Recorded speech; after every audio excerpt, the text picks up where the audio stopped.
Good morning everyone. Welcome to the Education Planet. Last video में मैंने आपको acid rain की ड्राइंग करवानी बताई थी and today I am going to discuss some more question regarding to this topic. What is acid rain? It is the mixture of acidic gases like H2SO4 and HNO3 with rainwater, or you can also say acid rain or acid deposition refers to any form of precipitation with acidic components. Mean जब acidic gases कौन सी हुई H2SO4 जिसे हम sulphuric acid कहते हैं and HNO3 जो कि nitric acid होता है. जब ऐसी बारिश होगी जिसमें SO2 एंड NO2 कन्वर्ट होके H2SO4 एंड HNO3 की फॉर्मेशन करते हैं, this is called acid rain. My next question is What are the causes of acid rain? अब मेनली कौन रिस्पॉन्सिबल है एसिड रेन के लिए, कौन कॉज करता है? जब हवा का प्रदूषण होता है, means air pollution. So my answer is it is caused by the release of pollutants into the atmosphere. Pollutants कौन से हुए? SO2 and NO2. Mainly SO2 अकेला ही 70% रिस्पॉन्सिबल है for causing acid rain when it mix with rainwater and form acidic compounds. The main causes क्या क्या है? सबसे पहले बर्निंग ऑफ फॉसिल फ्यूल. आप सबको पता है जब फॉसिल फ्यूल जलते हैं, पेट्रोल, डीजल, कोल, तो वो एटमॉस्फेयर में क्या रिलीज करते हैं? SO2 and NO2. Main cause यही रहता है इसका. देन इंडस्ट्रियल एमिशन जब होगा, इंडस्ट्रीज़, फैक्ट्रीज़ है, पावर प्लांट्स है, वो भी आपके एटमॉस्फेयर में क्या रिलीज़ करते हैं? SO2 and NO2. Vehicle emission है थर्ड, कार, ट्रक्स, ये सारे रिस्पॉन्सिबल है जो कि SO2 एंड NO2 की फॉर्मेशन करते हैं. अब जब ये पॉल्यूटेंट्स आपके वाटर वेपर होंगे, ऑक्सीजन होंगे, इनके कांटेक्ट में आते हैं, then they form H2SO4 and HNO3, and these are the acidic compound. Then third question is what are the consequences of acid rain? अब क्या क्या इसके रिजल्ट होंगे, क्या क्या ये हार्मफुल इफेक्ट कॉज करेंगे? तो उसमें सबसे फर्स्ट आता है एनवायरमेंटल इम्पैक्ट. एनवायरमेंटल इम्पैक्ट में सबसे पहले हार्म टू एक्वेटिक लाइफ है.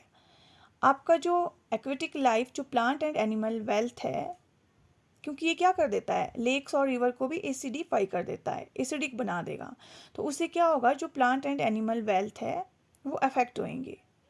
The next is soil degradation. ये सॉइल की फर्टिलिटी को भी क्या करता है, अपना अफेक्ट छोड़ता है उस पर भी.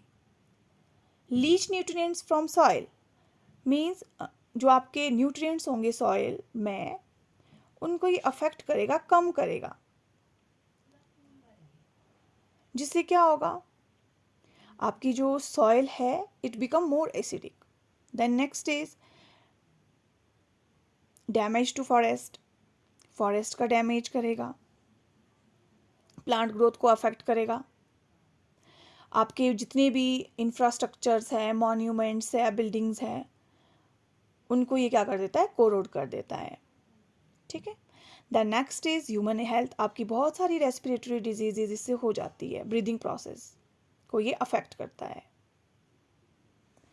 तो वेरियस रेस्पिरेटरी प्रॉब्लम इससे हो जाती है. The next is economic impact. Economically क्या होगा, आपकी जो बायोडाइवर्सिटी है, प्लांट एंड एनिमल स्पीशीज़ है, वो अफेक्ट होती है, तो आपकी बायोडाइवर्सिटी भी इससे अफेक्ट होती है. इकोनॉमिक कॉस्ट का मतलब है कि जब एसिड रेन है वो क्या करता है, उससे क्या होगा आपके जब जैसे इंफ्रास्ट्रक्चर्स है, मॉन्यूमेंट्स है, स्कल्पचर है, ये सारे जो है वो अफेक्ट होते हैं, तो इकोनॉमिक वेल्थ भी कहीं ना कहीं इससे जो है वो अफेक्ट होती है, प्रोडक्टिविटी भी कम हो जाएगी, एंड बहुत सारे हेल्थ केयर एक्सपेंसेस इससे जो है वो बढ़ जाते हैं। जब बहुत सारी बीमारियां आपको इससे होगी, आई डिजीज़ हो जाती है, स्किन डिजीज़ हो जाती है, तो उससे हेल्थ केयर एक्सपेंसेस भी कहीं ना कहीं बढ़ जाते हैं।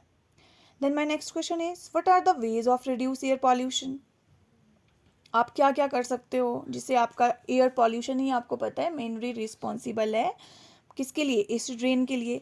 तो हमें क्या करना होगा, सबसे पहले एयर पॉल्यूशन को ही हमें कंट्रोल करना होगा। तो उसके लिए आप क्या क्या कर सकते हो, we should plant more and more trees. Okay, आपको जो है वो ज़्यादा से ज़्यादा प्लांटिंग करनी है ट्रीज़ की। अगर आपको अननेसेसरी कट नहीं करने हैं ट्री, इन केस अगर आपको कभी ज़रूरत है तो आप उसमें जो है वो एक पेड़ अगर काट रहे हो तो वहाँ पे आप 2 से 3 पेड़ आप प्लांट भी करो।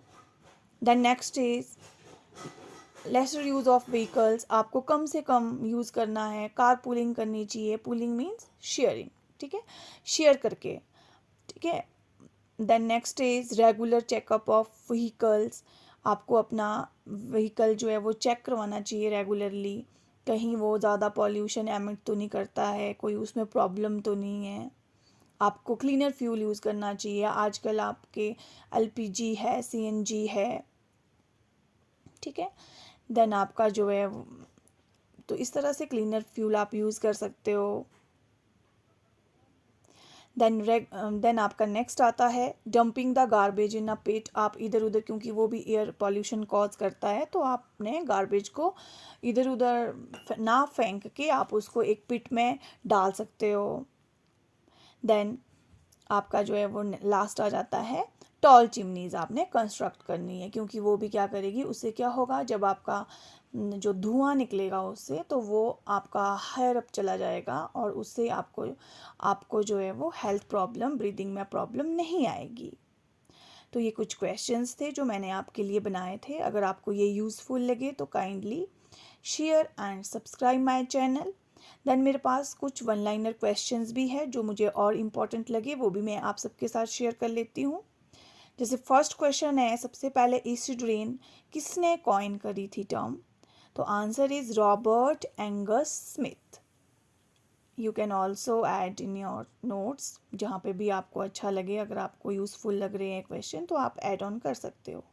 The next is the main cause of acid rain, air pollution है, मैंने आपको पहले भी बताया था। Next question is acid rain react with marble and limestone, marble and limestone क्या है, कैल्शियम कार्बोनेट CaCO3, तो वो क्या करता है, वो आपका फॉर्मेशन करता है कैल्शियम सल्फेट, और उससे क्या होगा आपका, जैसे मेनली इसका एक गुड एग्जांपल है जो जिसने ताजमहल है हमारा, एसिड रेन का जो इम्पैक्ट पड़ा है ताजमहल पे, वो पहले बिल्कुल वाइट होता था और आज के टाइम में अगर आप देखो तो वो बिल्कुल येलो कलर का हो चुका है। ओके, तो वो किसकी डिपोजिशन से है, आपका जो है वो कैल्शियम सल्फेट।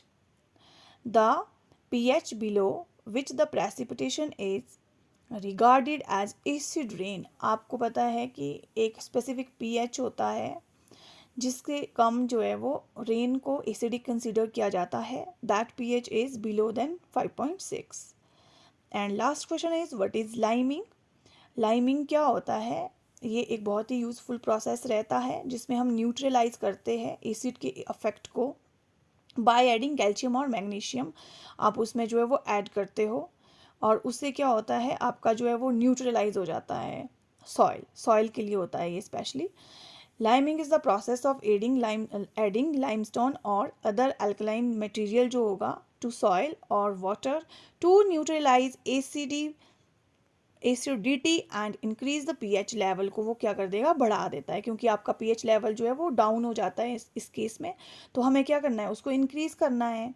तो लाइमिंग में क्या किया जाता है, कैल्शियम और मैग्नीशियम से ट्रीट किया जाता है, वो क्या करता है, उसके लेवल को बढ़ा देता है। It is common practice in agriculture में, फॉरेस्ट्री में एंड एनवायरमेंटल मैनेजमेंट। तो this is all for today, kindly watch my videos, अगर आपको यूज़फुल लगे तो लाइक एंड सब्सक्राइब करना ना भूलें। Thank you so much.